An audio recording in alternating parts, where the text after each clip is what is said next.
I think we are live. It says 10 seconds in the top corner. Got scheduled. It's just scheduled.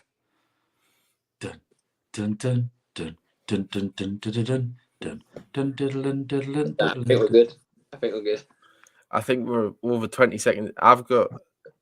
It says you're live. It's your phone today, Dan. We've got no one watching, so that's all right.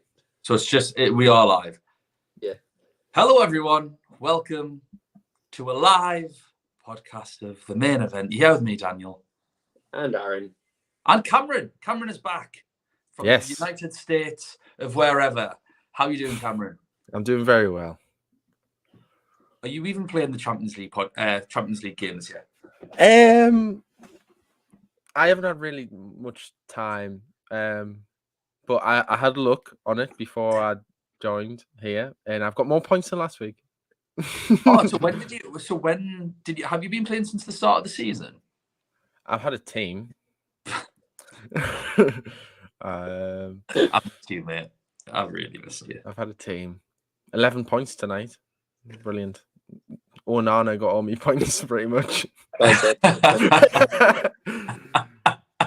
I'm interested to hear how your team's got on. I mean, you know what? Saying that we haven't heard from you in so long, please talk us through your round of 16 team, Cameron. Come on, give us a laugh. Do you really want? Yes, we do. Okay. We absolutely want to hear this. Well, the app is not letting me actually open the team. That's how bad it is. How convenient. That old chestnut. Yeah, I know. It's honestly. There you go. Oh. See, it just bounces off. Yeah, I think you need to do the update. That actually isn't a joke. There was an update about 45 minutes before kickoff. Just have a little look, see if you've got to do the update, mate. Aaron, have you managed to watch much football over the last couple of nights? I was able to catch the matches yesterday. Wasn't able to catch the ones tonight. You weren't missing much. I was about to say I got the good end of the draw there. So I watched the Real Madrid one, and then watched the highlights for Napoli. Well, look at you, because I decided, for the benefit of this podcast, to watch Napoli versus Frankfurt, knowing that everyone else would watch Liverpool versus Real Madrid. I'm not bitter. I'm not even remotely bitter. But I felt like I needed to watch that other game as much as I could, and then I turned on Real Madrid versus Liverpool because I was sick of my life. Not necessarily because the other game was so bad, but obviously when you're just seeing goal after goal after, oh my God, what's Courtois done? Oh my God, what's Alisson done? I was just getting FOMO. Cameron, you watched much? Last night I only watched the highlights because I was on night shift. But that's it. Liverpool this season, I think, just sums them up. That entire performance. I watched something on that midfielder, the young lad, the Bajcetic. I'm glad you're pronouncing his name because I can't. I think it was a bit too much for him to stick him into a game like that. I think you could see, especially in the second half, the game was just passing him by. Yeah, so I think they made a mistake doing that. But and with also playing Jordan Henderson on the right wing. No, even against us, Jordan Henderson was getting into really advanced positioning because they've got and Fabinho, who are just naturally so defensive anyway, that Jordan Henderson was getting back to his old days of claiming he's a number 10 against us. And it was actually the goal again, the first goal Liverpool scored against Newcastle was caused predominantly with Dan Burn out of position. Our defence was stretched really thin, so Botman had to fill in at left back, but he had two men to mark, and one of them was Jordan Henderson as well as Salah, which allowed the space for Núñez to operate between Shaw, who had to stretch across, and Trippier, who didn't know whether to come across, which he should have done, or stay out wide for Robertson, when actually Robertson was kind of nowhere near. So Klopp thinking that it would work against Real Madrid because it worked against Newcastle United is a different story. But yeah, he was playing. He operates in a much more advanced position, and that includes on the right. Yeah.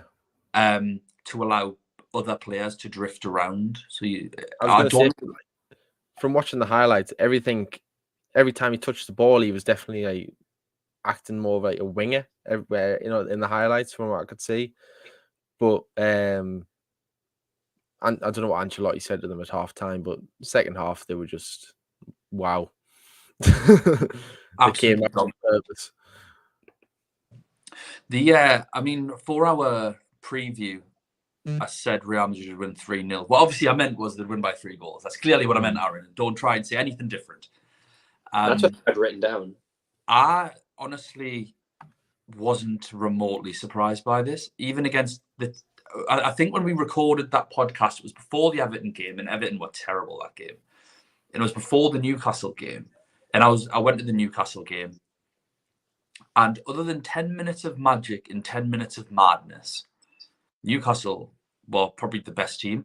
Most of Liverpool's XG came from within those 10 minutes and the last 5 to 10 minutes when Joe Linton had to go off a cramp and Sean Longstaff was absolutely blown out of his arse. Though just the pair of them were knackered, obviously. Playing 10 men against Liverpool is tough. In the still borderline matching for XG. So Real Madrid are an unbelievable team, and would said that the Anfield crowd would probably serve to help Real Madrid because the big game players, I firmly believe these are players that get bored. When they've got to go away to Mallorca and they get beat 1-0, they're bored. Mm-hmm. But you put them up in the Champions League and all the lights and the cop and this atmosphere and the pressure, they just feed off it. And they're just go cold as ice. Modric, we've sort of said that he's not been at his best this season. He was magic last night.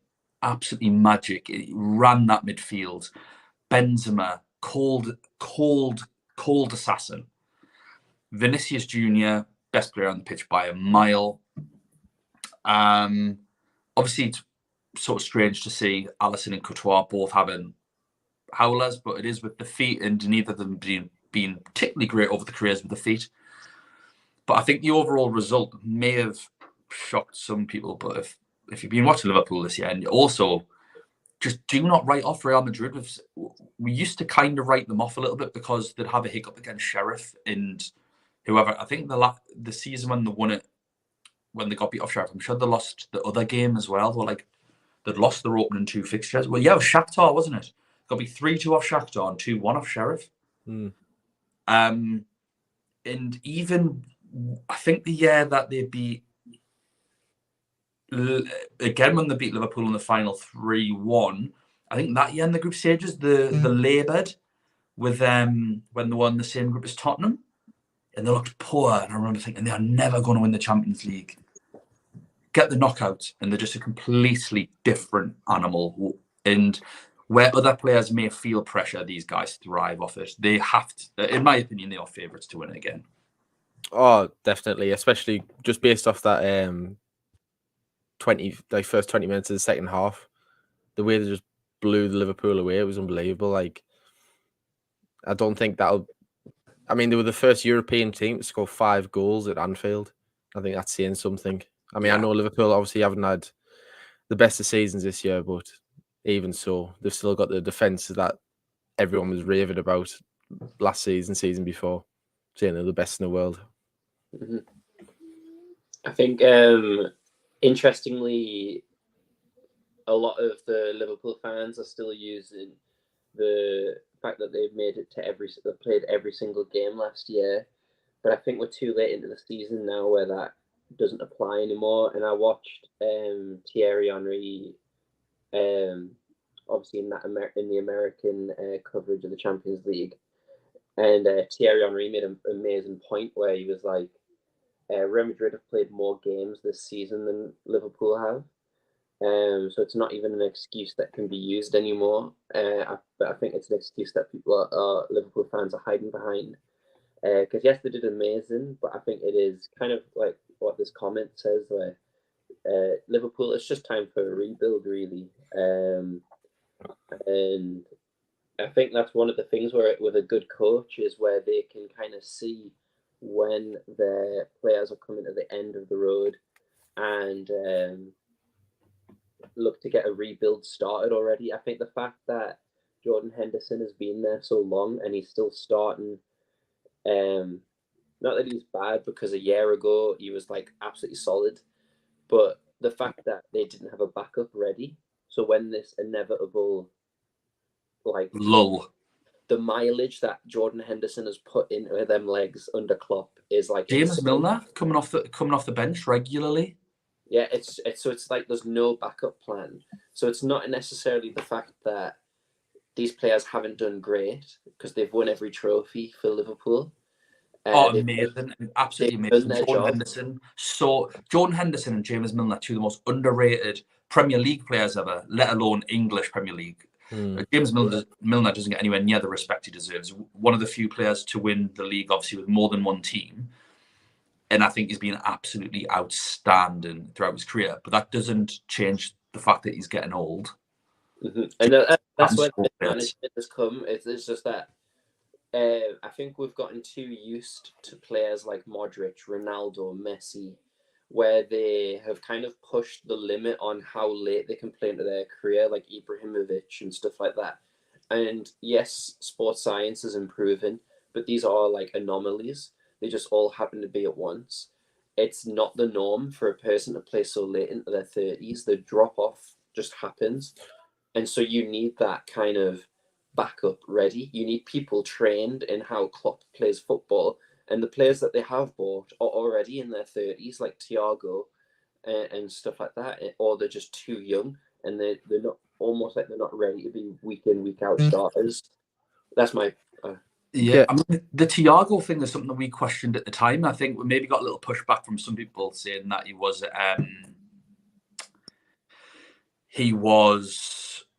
a world-class player. And we totally disagreed. Didn't even start the Champions League final at the one against PSG. Didn't ever get in the Spain team. Got a question from a question. Do we see any kind of fight back in the second? Not particularly. I think with Liverpool turnarounds, they are generally at home and they are against weak-minded opposition. Not if you look at Real Madrid last season, even when teams threatened to turn it around, Man City took a 1-goal lead to Madrid and got a goal up, and then somehow with seconds left, they scraped extra time and smashed them in extra time. Chelsea were multiple goals up at the Bernabeu on a comeback. Real Madrid turn it around.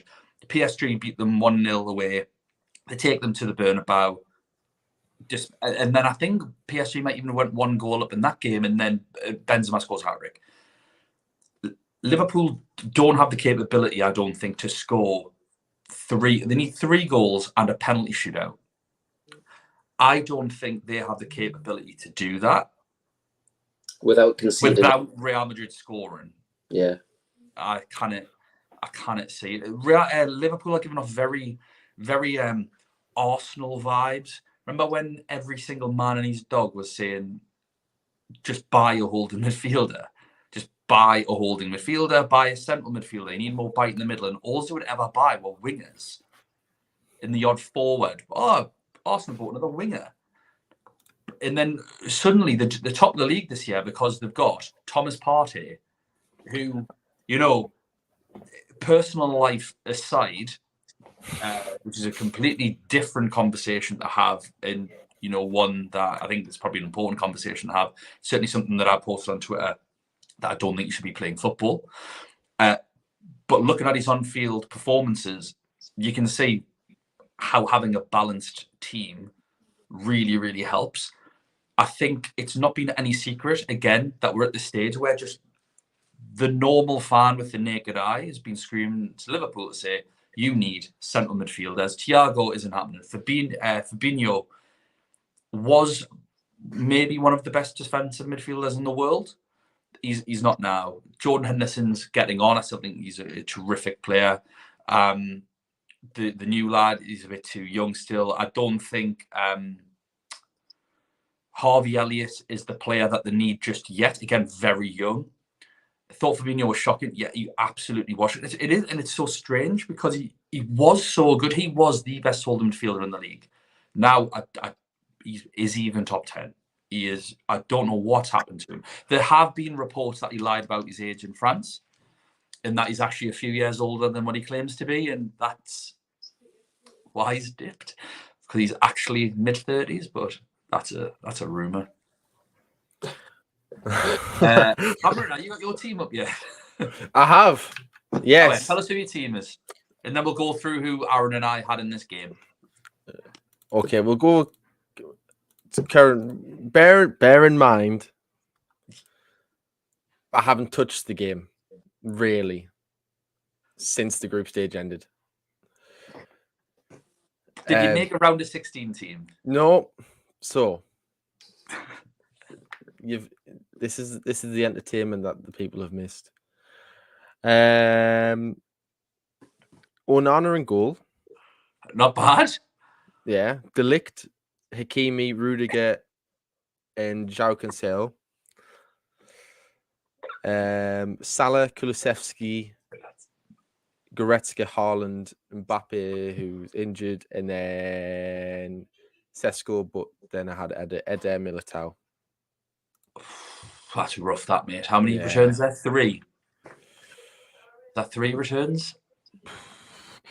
Might be 2? Yeah. 3? Yeah. Salah, Onana. De Ligt. Did De Ligt play? Did he? I can't even remember. Oh, brilliant. Absolutely brilliant. How many points you on? 42. My best. My best. So much.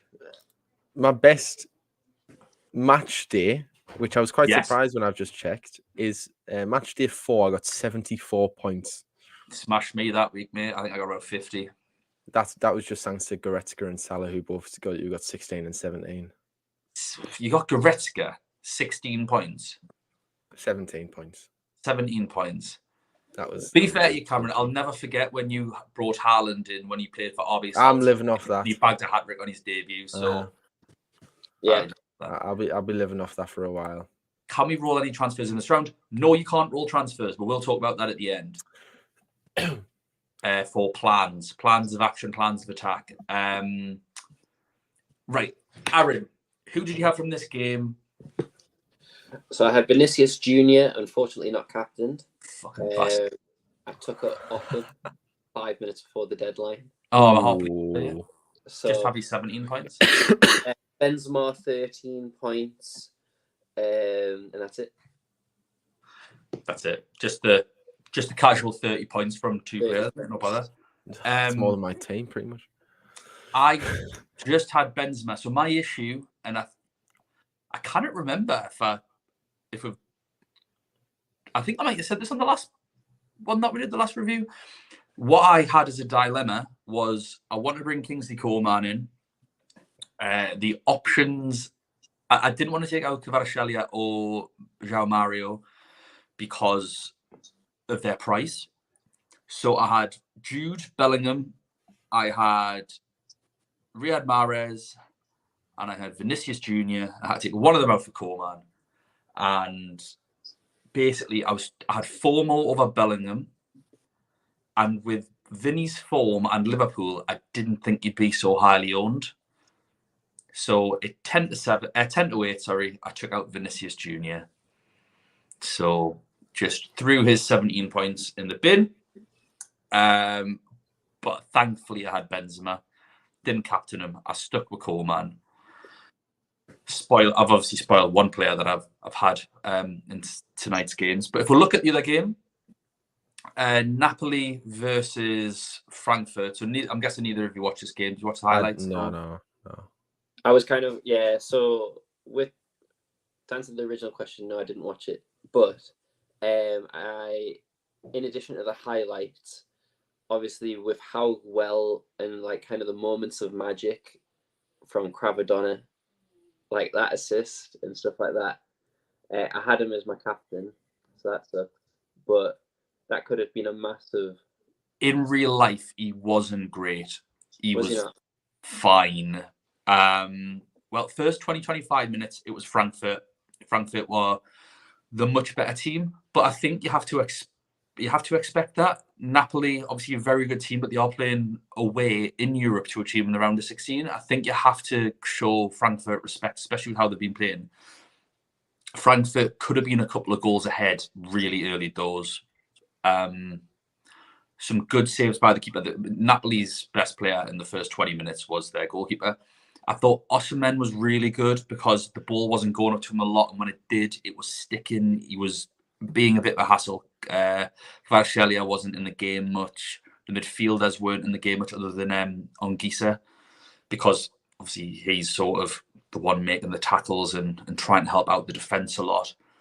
I do think the Napoli defenders played really well, restricted a lot of the space, but Muani, Goetze were excellent in that opening 20-25 minutes. I thought were absolutely brilliant, Frankfurt. And it did take us a little bit by surprise. And then once the sting was taken out the game, classic away performance, keep it tight for 20-25 minutes. Napoli grew into the game. They get the penalty, stonewall penalty. Osimhen is worked absolute miracles to win it. He's got no right to be winning that penalty. Definitely is a penalty. Kvaratskhelia on another day scores. He's missed it. Is what it is. Second half, the teams obviously come out, and Napoli are just on the front foot. They were by far the best team before Frankfurt got 10 men. I personally don't think it was a red card to Muani. If you look at a still image of it, it looks like a red card all day because it looks like he's just stood on him. But what's actually happened is he's dribbled the ball, and as he's gone to plant his foot, the other player, I think it might be Ongisa, has tackled him. He's got his legs already straight. He's got nowhere else to put his foot. And it's like on his ankle. It's not like on his shin or his knee or anything like that. I think it's unfortunate, and it's a yellow card max. I think if you still frame it, you're going to go, wow, that is a red card all day.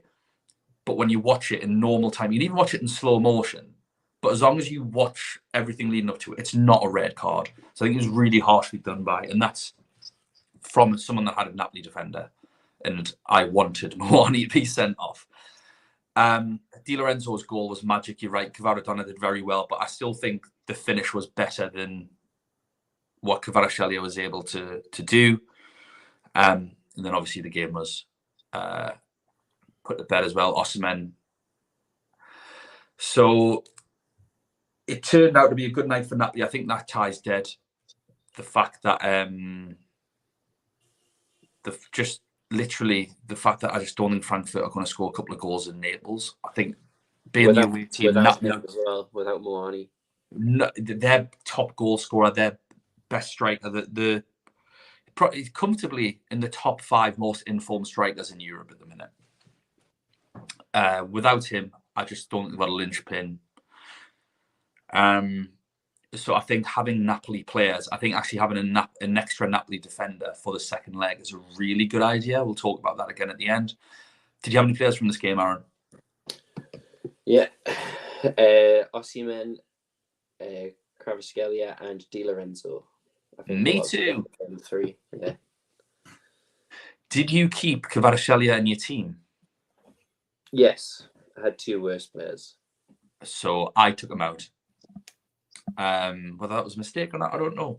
But yeah, I took him out. I kept Osimhen in, and I kept Di Lorenzo in. So on to tonight's games. Not much to say about these. I think we've spoke most about the previous 2 because things actually happened. Cameron, did you catch any of these? So I watched the second half of Inter Milan game, and I watched the majority. I missed the Man City goal, but I watched the majority of the game. And I thought Man City didn't look like they were getting out of first gear. They went there and didn't look like they were interested in actually attacking. They were more interested in just passing around the back. And I think when it got towards the end of the game, Haaland was getting really frustrated. I think they said he didn't have a touch inside the box until the 72nd minute or something like that. where he put a shot wide. That was his first touch in the entire game in the box. It's not looking good without De Bruyne there, is it? No. I'll be back in a few seconds, lads. My phone's going to die, so I'm going to quickly go grab a charger. Yeah, no problem. I think with... Oh, here we go. Do Napoli start with Simeone instead of Osimhen next game? 2-0, Simeone got minutes in the group stage. I think Napoli... I think Simeone will most likely get minutes in the league with how much of a lead that they have. Napoli's next games, they do have some big games coming up in the league, and I think that they'll keep full strength, barring any injuries. So they've got AC Milan coming up. That's after the second leg, sorry. So between now and the second leg, they have to play Lazio. They have to play Atalanta. And so I think Empoli is a good chance to get Simeone some minutes. Lazio, Osimhen will play. Atalanta, Osimhen will play. And then they just need to get the job done. In terms of, I'm guessing you're asking if he's worth the transfer. I would not recommend Simeone as a transfer. Osimhen will probably get more done in the time that he's on the pitch. Plus, I don't know why you would want a player who's going to play 20 or 30 minutes. You could get another striker for that amount. Plus, it means Simeone, if Napoli look like they're going to progress, and I don't think you want Simeone for the later rounds, because by that point, Napoli could have that league sewn up completely. I mean, they already do by the looks of things, but they could just be starting Simeone in the league to rest Osimhen for the Champions League. Like, how many points clear are they of Serie A? 15 or something stupid? Yeah, it's something ridiculous like that. Let me just pull it up. Yeah, 15 points. Yeah. Also, I don't think Napoli will want to risk anything. Like, they got a 2-0 lead going back to home, but I still don't think they'd want to risk, say, Frankfurt get an early goal. Yes, I agree with you, Cameron. I think you play your strongest team and then you bring people off. Yeah. Like, it gets to like 75 minutes and they're still comfortable, then rest them. Also, I've just had a BBC News notification saying that the UK government confirms a new independent body blocking clubs from joining a breakaway European Super League will be among the powers held by English football's new independent regulator. Fantastic. Good news for us. Yeah, so it prevents a repeat of financial failings seen at clubs like Bury, Macclesfield, and what's happening at Southend right now. Oh, shocking. I work with a lad. I say a lad. He's like in his 50s. Who's massive Southend fan. Every time I do a meeting with him, he's got like his Southend frame top on, and that's just like, Graham, how's it going? He's like, oh, we could be done by next week, and it's like absolutely heartbreaking. 1st of March or something. So bad, bad. And the owner refuses to sell the club. There's a lot of kind of media, especially today after the Liverpool match, about how they're bringing up quotes from managers saying that the Super League already exists. The Premier League. Called the Premier League, and then bringing up the fact that every single Premier League team did not win in the Champions League this week. They lost, and they didn't know the Man City scored yet, but they lost. And so it's interesting. It's interesting.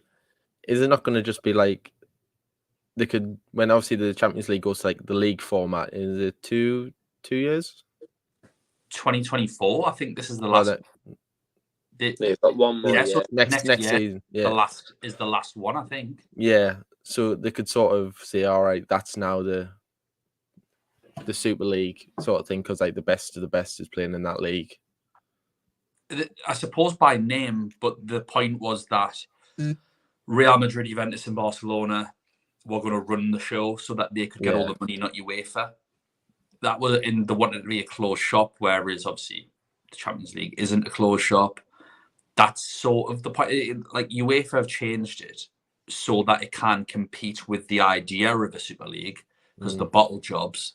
And we all love the Champions League, Exactly. In Australia, like, it gets enough viewers, and if the viewers are dropping, it's not because people aren't interested in the format. It's probably because you've got to pay for a BT subscription on top of your Sky subscription, and you're asking English people to pay £90 a month to be able to watch Premier League and Champions League games during a cost of living crisis, which they probably can't afford. So everyone's just illegally streaming the games anyway.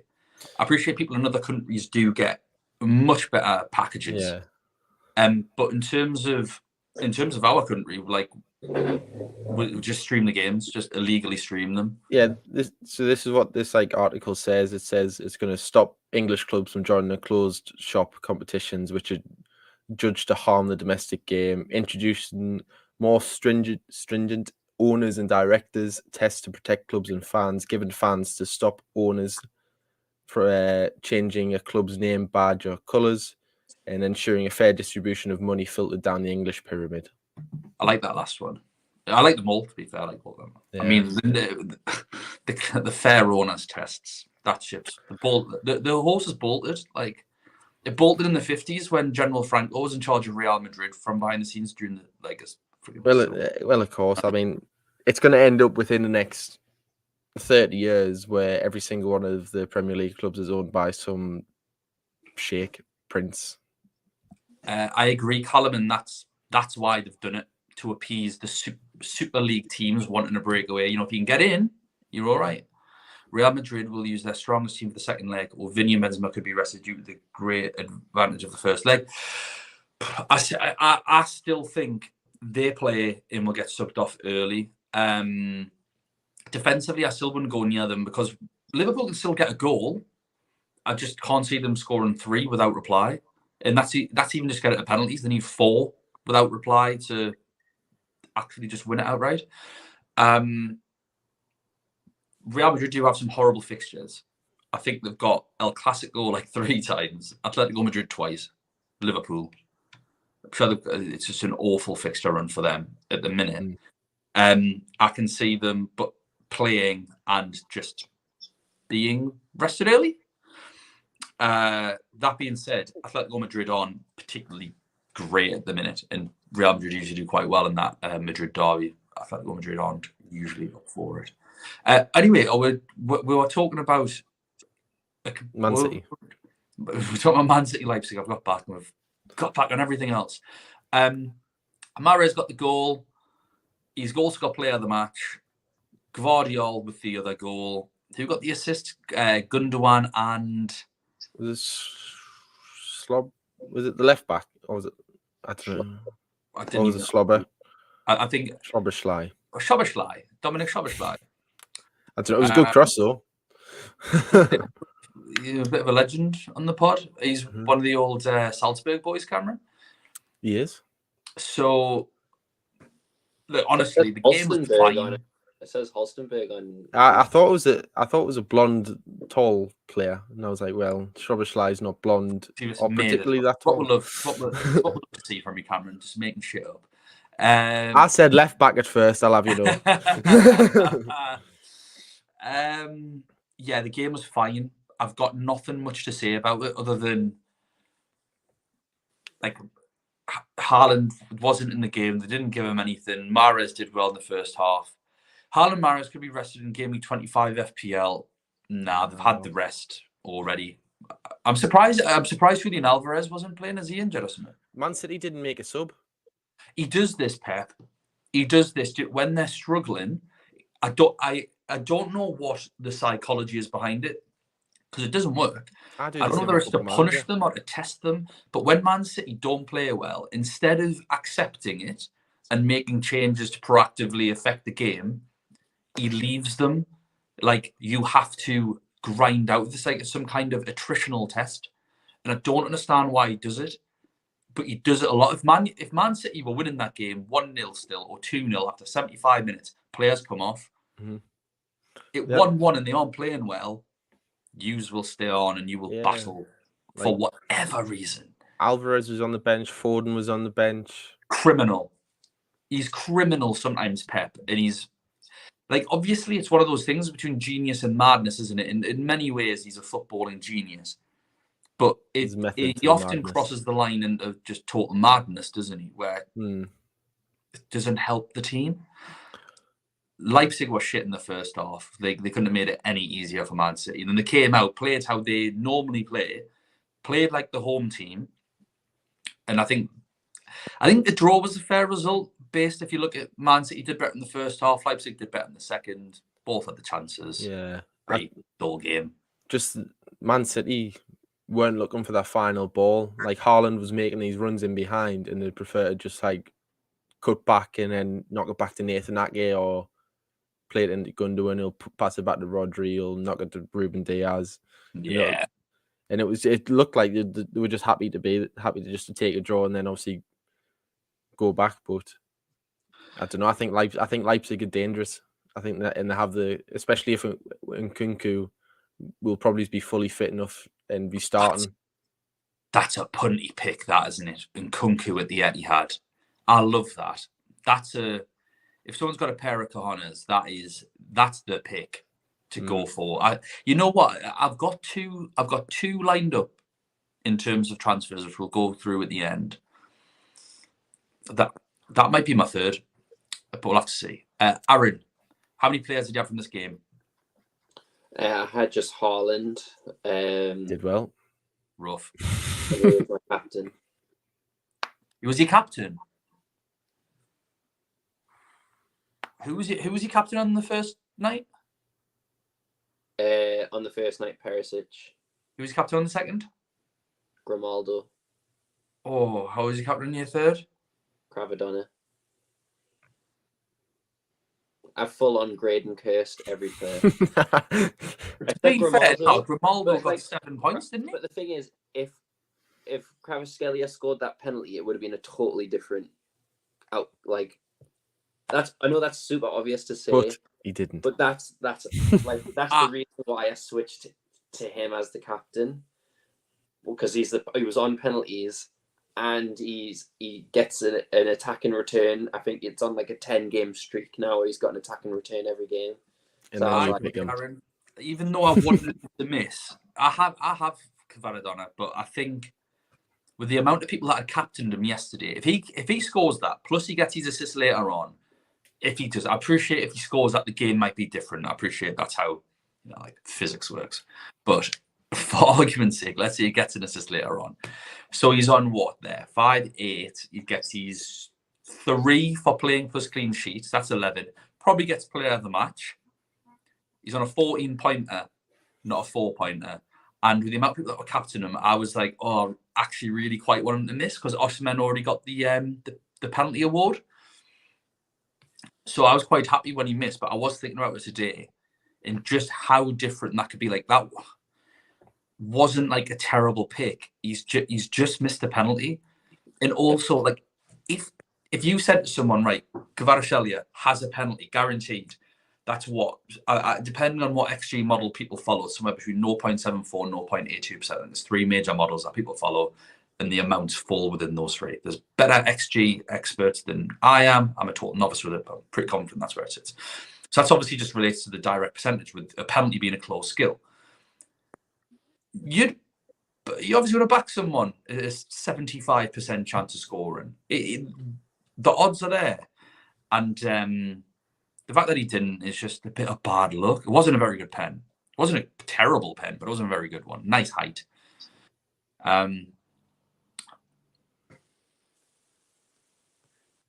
Moving on. Oh, I haven't said who I had in this game, did I? I had Mahrez and I had Haaland. So Mahrez with the player of the match coming through for a few extra juicy points there. And then lastly, some absolute trolls in this fixture. Inter Milan versus FC Porto. Inter Milan win 1-0 thanks to Lukaku rebound. Say that again, Cameron? A Lukaku rebound. Yeah, it was. I turned this game on for 15 minutes thinking, no, everyone else is going to be watching the other one. And that one's not great. We'll put this one on.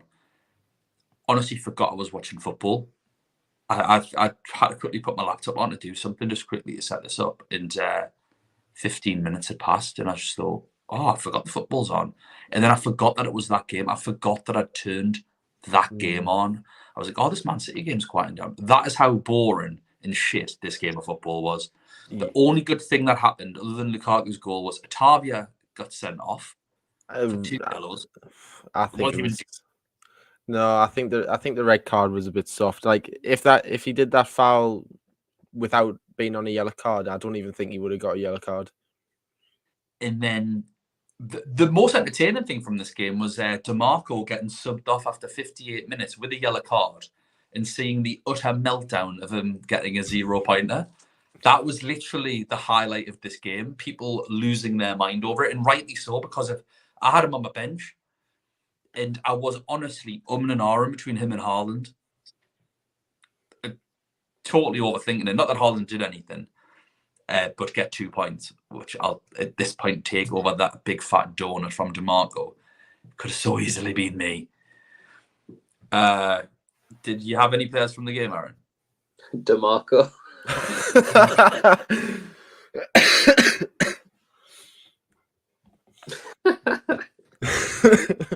Went well.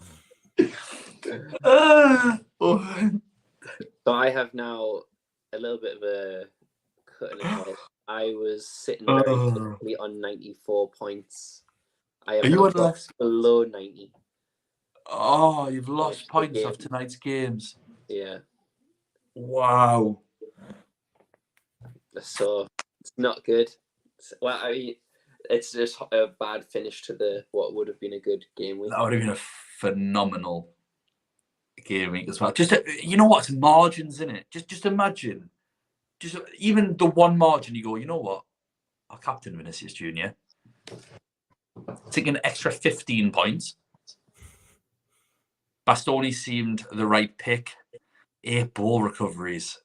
Yikes. I haven't actually had a chance to see a lot of the sort of in-app stuff from tonight with ball recoveries and that sort of thing. So how many points did you finish on, Aaron? 87. I think I am on 104. I think I have... Who the hell have I got? Who's my goalkeeper? Is another Benfica keeper. Benfica's keeper, Vlachodimos, 6 points. I had the double Dortmund defence of Guerrero and Schlotterbeck. Di Lorenzo's 13. Grimaldo. Yeah, he'll be on 104. I'll be on 104, will I? Midfielders, Mahrez, Coman. Can you see my team? Yeah. I'll just read my team out. I can remember it. Mario, 8 points. Benzema, Osimhen, and Haaland. So I think only had one blank. Which was Haaland. And yeah, I just think of what could have been if I took Jude out for Vinny. Left Vinny in. It wasn't that I just was like, oh, should I put Vinny in or not? No, I had him in until 10 minutes before the kickoff of that buying game. And that's what we're talking about, margins. I wouldn't have, more than delighted to admit that I would not have changed from Coleman anyway as my captain. That was my decision that I made at the start. I stuck to that decision. I'm glad that I did stick to that decision. Despite the fact that I think Benzema and Di Lorenzo got more points. If I had Vinny, I wouldn't have changed him for captain either. However, I am a bit sick that I took him out. But either way, I think that's going to be a good, even tonight a little rise, because last night I dropped. So many players did so well. But overall, after last night, I still had a 15k rank rise because I'd done terribly at the back end of the group stages. Yeah, I was ahead of you at this point yesterday, and now I'm definitely below you now. So we've got a few questions for this. How many points did Darmian earn? How many did Lautaro earn? Thankfully, I did not get Lautaro Martinez because that would have made me feel even worse about myself. It would have been it would have been instead of Haaland as well. So who knows? It might have balanced out a little bit more. But I got 2 anyway. In terms of how many points they got, He probably would have got 2. Did he not just play? Or did he come? Because was it Dzeko that came off for Lukaku? Yeah. I think he got 2. Yeah, I think Martinez would have just got 2, but I'm just going to double check real quick just to make sure. Double check Darmian. Yeah, 2. 2 points for Martinez, and Darmian got 6. Not bad. Only one ball recovery. Yeah, not great. Not great. And then I guess ideal 50. No. Who could be the most important players to have for the second leg? I think we've already said Nkunku could be a real shout, differential wise. Yeah, I think in terms of this, a lot of people will be reactive, and this is where we're kind of seeing that with a few questions in terms of, do we get Osimhen out? Do we like try and get like Liverpool players in for a comeback and stuff like that?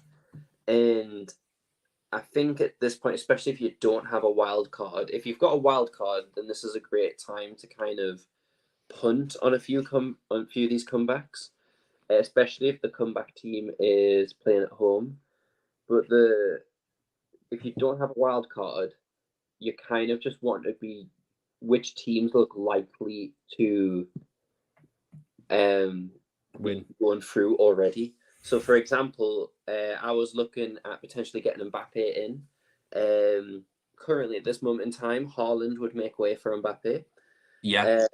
Just because I feel just so, I'm annoyed of Man City. Even though he's needed for the second leg. And when I was talking to one of the PTs at work, he said, "Why wouldn't you take Benzema out?" And I'm like, "Because Real Madrid are already through.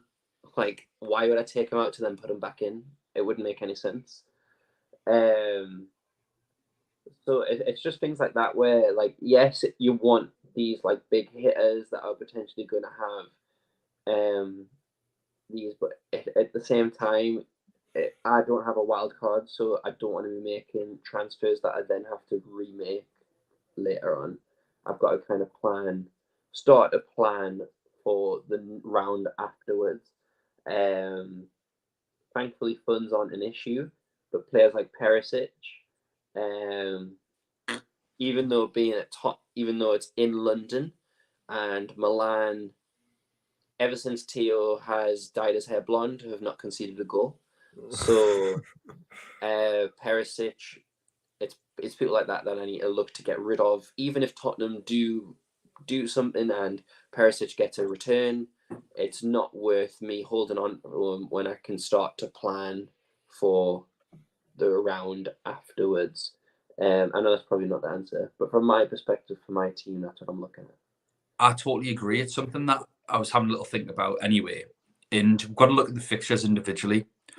And it's basically because from the quarter finals, so the next draw, we're going to see the route to the final. So you can't roll transfers over. So what you need to do is set your team up so that you have at least 2 of those 3 transfers. If you want to go for one luxury because you think it's going to be punty and useful like Nkunku or Mbappe, fair enough. High risk, high reward. But at least 2 of them need to be prepping for what sort of team you want from the quarters, so that when we see the route to the final, you aren't just putting out fires, you're proactively going hunting for the best team with the best route to the final, plus some players that are going to, it doesn't matter who they've got, like Benzema, Vinicius Jr., it doesn't matter. They could have Man City, Bayern Munich, that could be their run to the final. Like, it just does not matter. Benzema's fixture proof. But with other teams, you might not want that. So I think got to go through the fixtures. So we'll look at Spurs v Milan. Do you want any of those players playing against any of the other teams left that you think are going to go through? Probably not. Do we know which one of those teams is going to go through? No, not at 1-0. So they are out. You don't want to bring any of them in. You've then got Bayern versus PSG. Either team that goes through will be strong in the next round. We're not sure who goes through, so they aren't a priority. If you have lots of players from those teams, you might want to start shuffling them around a bit. But I think 1 from each team max. Absolute max. I think bringing in Mbappe is absolutely fine. It's something that I might do for Haaland. But again, you just want to... Sorry, yeah? No, I think as well as like Perisic was fine for the first leg where he played on the first day as a punt, and I could just bench him. But now these matches will get switched, the Tuesday and Wednesday matches. So Perisic and like Bayern Munich and Paris Saint-Germain now play on the Wednesday, where we can't see the lineups. We can still see the lineups, but I can't be like, I'm going to wait to decide on Coman or Musiala anymore. So I now have to prioritize the Tuesday games and look to, even though they're so bad, but like start to prioritize them, because I can see the lineups and they are in more control, as my captaincy has proved through this whole round. Because that punt on Perisic did not pay off at all, and I was unable, like literally, captaincy was just winging it from then on. If I can try and get the points like secured early on, I can take punts with the rest of my team rather than captaincy, which has just took a massive swing for my points in the end of the match day. So to keep going through the games, Dortmund, Chelsea. Don't know who's going to go through, so I have triple Dortmund. I can't, but also, do I want Dortmund in the next round? Probably not triple. So I need to automatically be looking to get rid of at least one of them, so that I'm well prepped with my 5 transfers to maximise them later on. And I don't want to go anywhere near Chelsea, whether they go through or not. If you've got Chelsea, again, do you want them in the next round when they get even harder teams, when they get beat off Southampton? And then Benfica versus Bruges. Benfica, I think, are the first team that we can say they're likely to go through. They've got a home fixture with a 2-0 lead against Scott Parker's team, who've won 1 in 9 games. So again, do you want Benfica players going into the future fixtures? Maybe not, but they're certainly not worth getting rid of just yet. And I think actually, at least they're safe to go through. So they're probably a hold as they are at the minute. Real Madrid versus Liverpool. Real Madrid will be going through. Of all the teams that we've seen so far, they look like the most likely. So if you don't have Real Madrid players, stop bringing them in. I only have one. I need to bring in another, whether I like it or not, because I don't want to be going into my 5 transfers later on, having to put out fires. I need to just use one of my 3 now, because my team's in a good place anyway, to just get that problem solved. Have 2 Real Madrid players. If I want to add more in later, fine. If you've got Liverpool players, I'd still start looking to get rid. Salah might score, but he's a problem down the line. So it depends on what your team's looking like. Do you need to? Have you got fires elsewhere already? But if you've got nothing to do, I'd take him out still, because he might score the Bernabeu, but it's 7 points. Whereas you're going to need that transfer as part of your 5. Who else played yesterday? Sorry, Napoli versus Frankfurt. Napoli look quite a shirt to go through. 2 goals up now with the home fixture, and you need, I think, 3 Napoli players. Do you want them for the next round? Yes, I think the only team Napoli have to fear are Real Madrid. Literally, I don't think they need to fear Bayern Munich or PSG, because I think Napoli play with so much high energy. The teams that they're going to struggle against are maybe Bayern, but certainly Real Madrid, where they suck the life out of the game in midfield. That being said, I do think if Napoli want a hope of winning the Champions League, they want Real Madrid early as possible. You don't want to be playing Real Madrid in the final. And then the 4 teams that played tonight, no assurances about who's going through out of any of those, and none of them have looked that clever. You can punt on Nkunku, and you probably want to keep Mahrez and Haaland, or maybe one of them, but you don't really want anyone else. So I think you've got to have. I think what you really need to be doing is prioritizing who to get out for Napoli, Real Madrid, Benfica players, because you know that they're going through. And if you can maximize the amount of players that you already have playing in the quarterfinals now, then when you see the route to the final, you can optimize your transfers over the course of what will be 5 game weeks.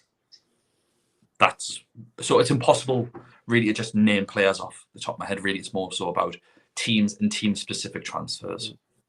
The next round of Champions League fixtures isn't until March, and a lot can change. Yeah, don't be making early transfers. Yeah, so the prices aren't going to jump up. And I know we say that. You're fine. But what I will say is, once that transfer window has been and gone, players that are banged this week are getting rises. Vinicius Junior is getting a rise. Benzema's getting a rise. Di Lorenzo's getting a rise. Osimhen's probably getting a rise. Yeah. So be aware of obviously the players that did bang this week. They'll probably get a rise. Do people jump on the Joao Felix bus now? No, like I've just said, I wouldn't be risking things like that when he's not proved really he can be a consistent scorer. Doesn't really get too many high returns when he, like, in terms of point scores when he does. It's not to say that he won't score against Dortmund, but you're taking a massive risk already on whether Chelsea even get through, let alone he scores as well. I think if you want to take a risk up front, Mbappe is your risk. Cameron, what would you say is your, like, obviously we don't get you on very often, so it's good to get your takes. How do you see the second legs going? Is there any upsets that we've potentially looked over?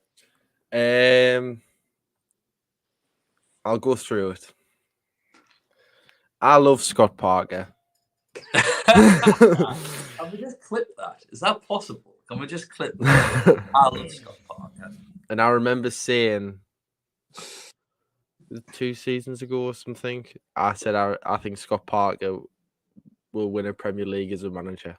Now, it went downhill a bit. Maybe the same as the Eric Garcia thing. But oh my God, I forgot hashtag Eric Garcia for Ballon d'Or. But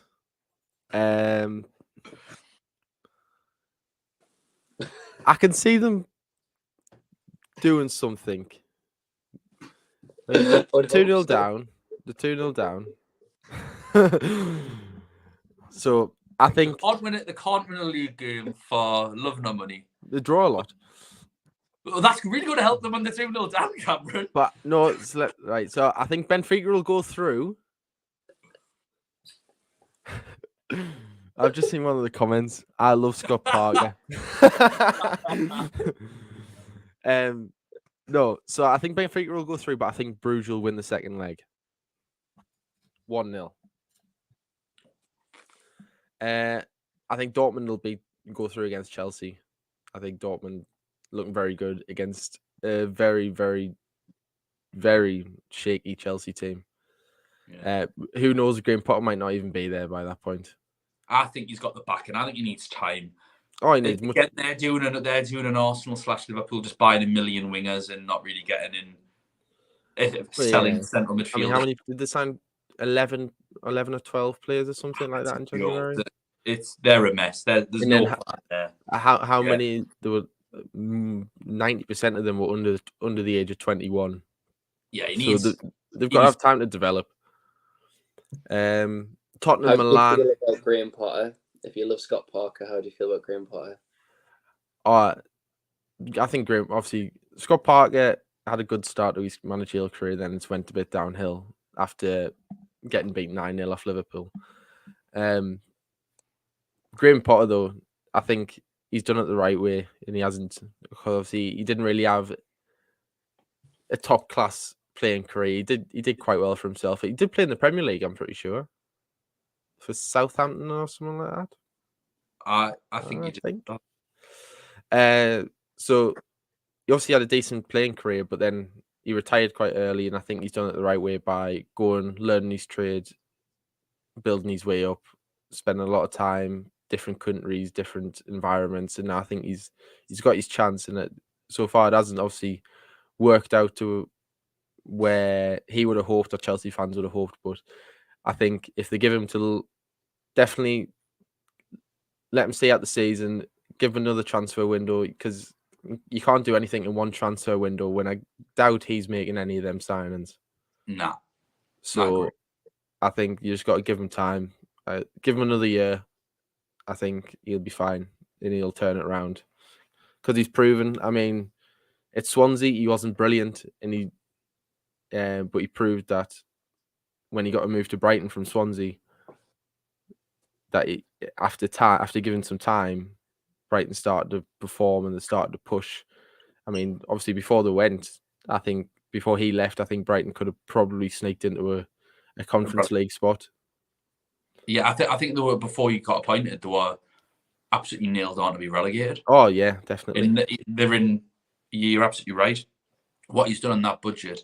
Anyone thinks Dortmund's results as part of his future at Chelsea? No, like the board have given the backing, and this is the thing that I think some people forget, because they go, "Oh, but Chelsea sacked this person." Chelsea, different owners, completely different owners. We have absolutely no experience other than the fact that they sacked Tuchel.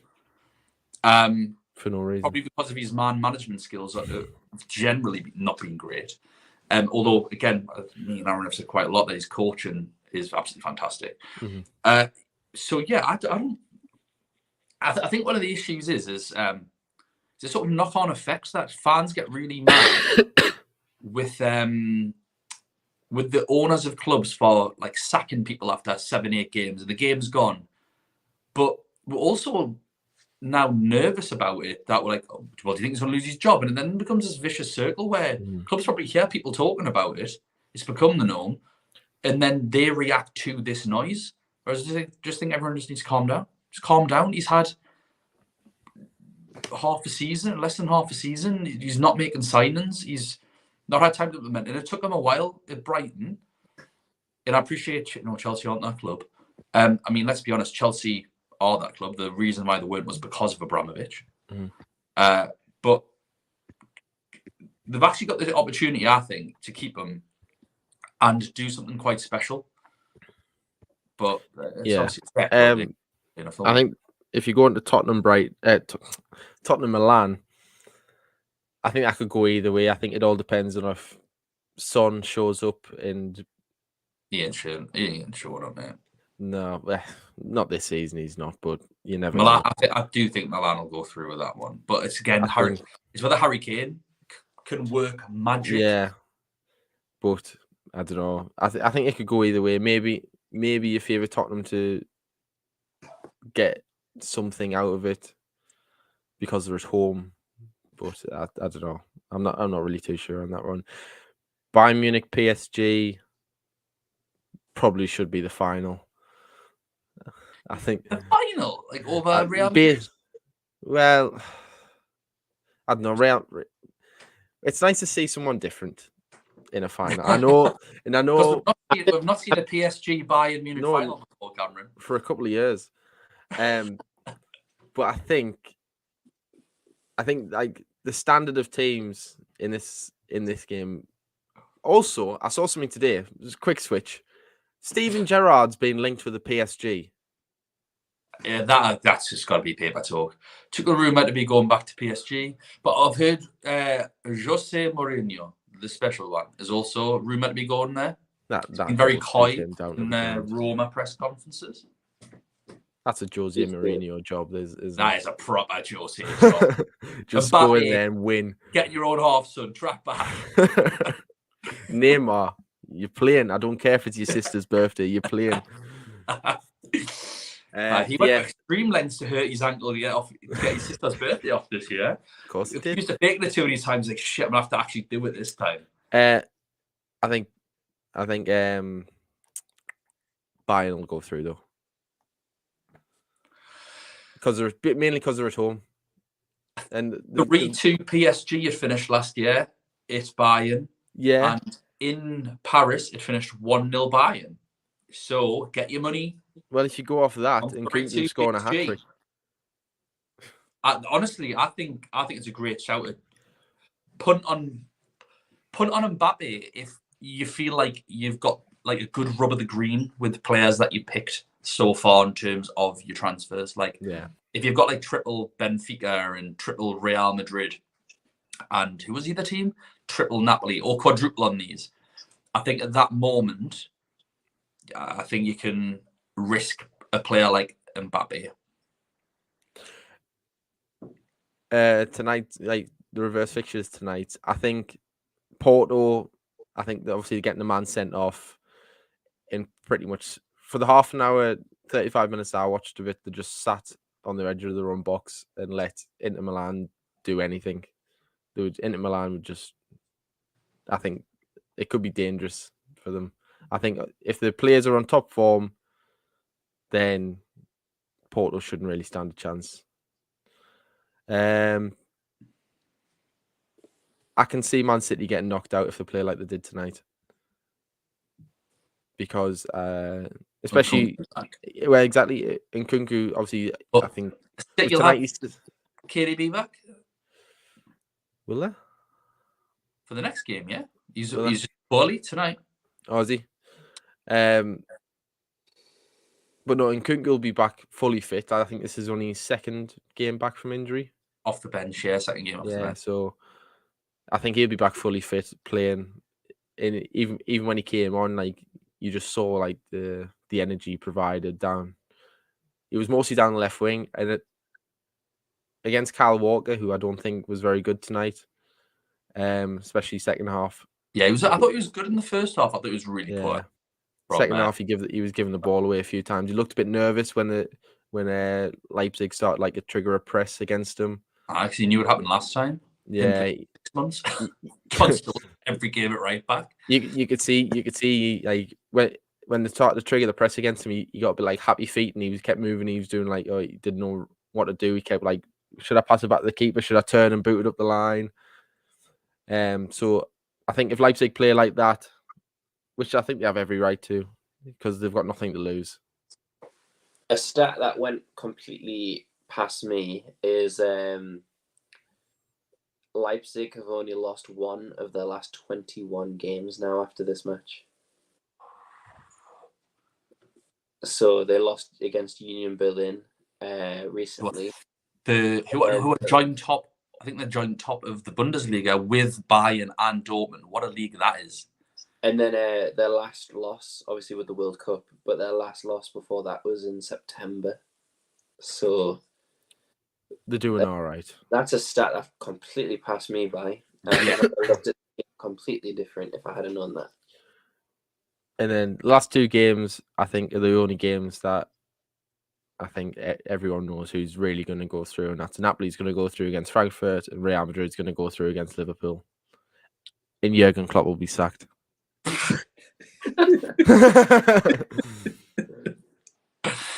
He's made it so far through his 7th season. He's Dortmund vibes. He got sacked in his 7th season at Mainz as well, didn't he? Yeah, I think Liverpool might have a little bit more financial clout. Help me. Kane and Giroud are two of my strikers. Who would you prioritise to take out? Salah money can fund any forward, so money not an issue. I personally would take out. I mean, we don't know who the third striker is. Yeah, I mean, still, I'd prioritise taking them both out for Mbappe, Benzema, Osimhen, and Mbappe. I think are going to be the 3 best strikers to have. Take them both out. I think at home you're probably going to want Harry Kane over Giroud, but that's a nasty question. Giroud going back to North London though. Milan.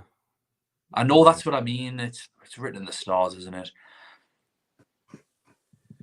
So my current team, Milan. Who should I sell and buy? I'd sell Giroud. I'd sell the Milan goalkeeper, because that he's gonna lose his place.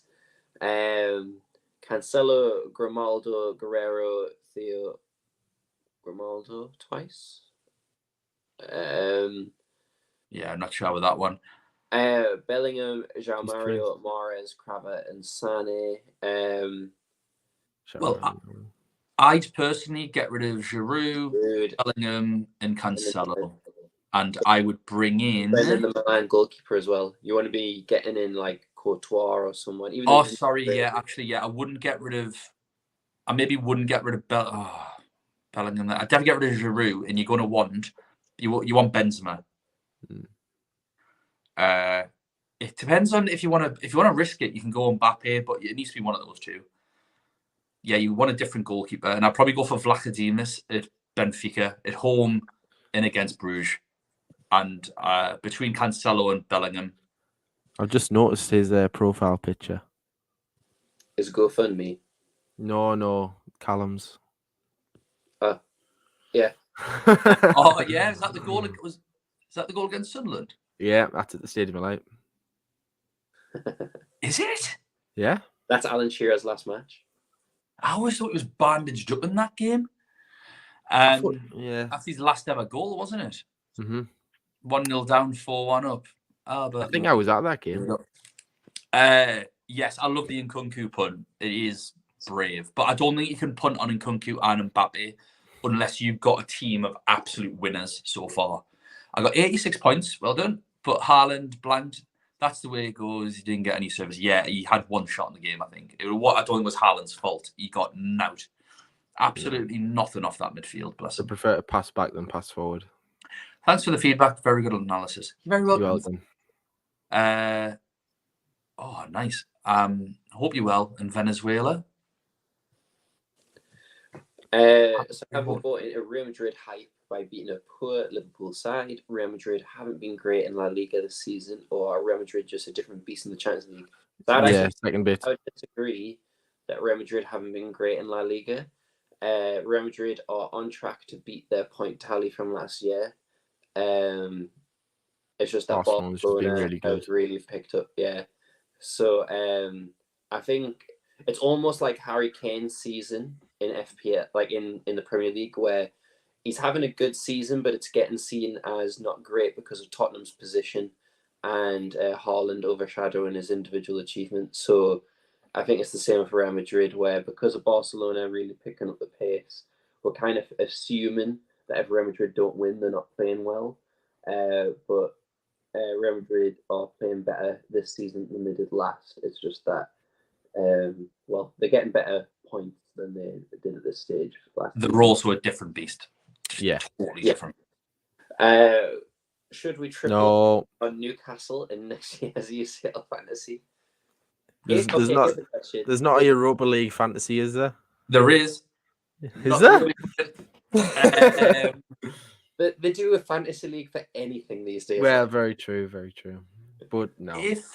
If Newcastle get into the Champions League next year, which players would you choose? Actually, does Paul Dummett still play for you? You'd have who? Paul Dummett. Is he still getting? No, he's getting let go in the summer. Oh, is he?